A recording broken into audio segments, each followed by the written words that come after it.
We all know the story by now. The main character finds a friend or partner that they look up to really much and they work hard to gain their admiration. But in the end, it turns out that the friend actually never liked the main character. In fact, they hated him, and it was usually because they were jealous of the main character's natural charisma and determination to move forward.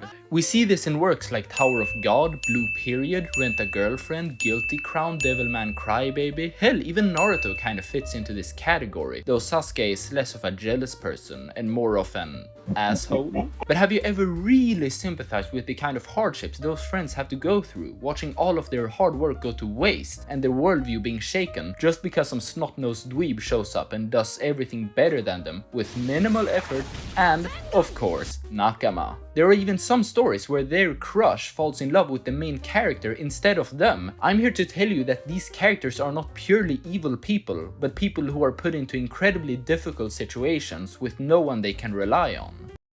Except Rachel, fuck that bitch.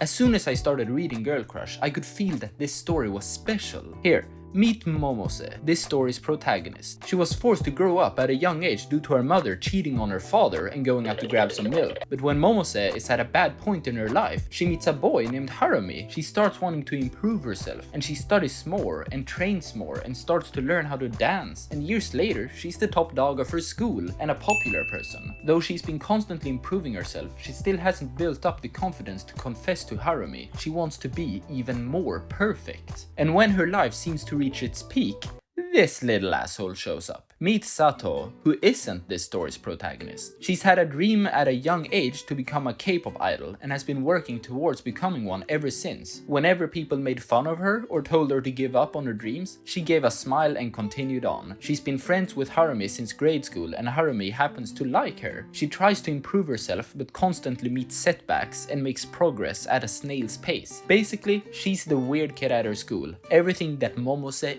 isn't. As soon as Sato and Momose meet, Momose's life starts falling apart. Whenever Momose does something better than Sato, like dancing or singing, Sato always seems to go with the flow and does what she loves. Even when she loses, she does so by giving it all that she had. Simply put, Momose is always winning, but she just can't take a W over this girl. That's what's so beautiful about this story. The definition of a girl crush is a girl who is admired or liked platonically by another girl, or in other words, a girl boss. That is to say that while Momose hates Sato with all her heart, she also admires her just as much. And this girl crush goes both ways, since Sato looks up to Momose for always telling her to do her best. Because Momose doesn't want Sato to give up, she just wants to prove that she's better than her and fails at it miserably. I'm not going to go into the details of how the story unfolds after this, but there are a lot of emotions, and essentially this story is about Momose trying to find herself. She needs to realize her own arrogance in believing that she can become perfect. She's so scared of Sato taking the person she loves that she doesn't stop to think if she has a choice in who he really likes. Girl Crush is one of the most beautiful and enthralling portrayals of jealousy I have ever read, while also mixing in captivating dances with a stunning art style. And I know that this is a story that I will keep close to my heart to remind myself that perfection, it's kind of gross.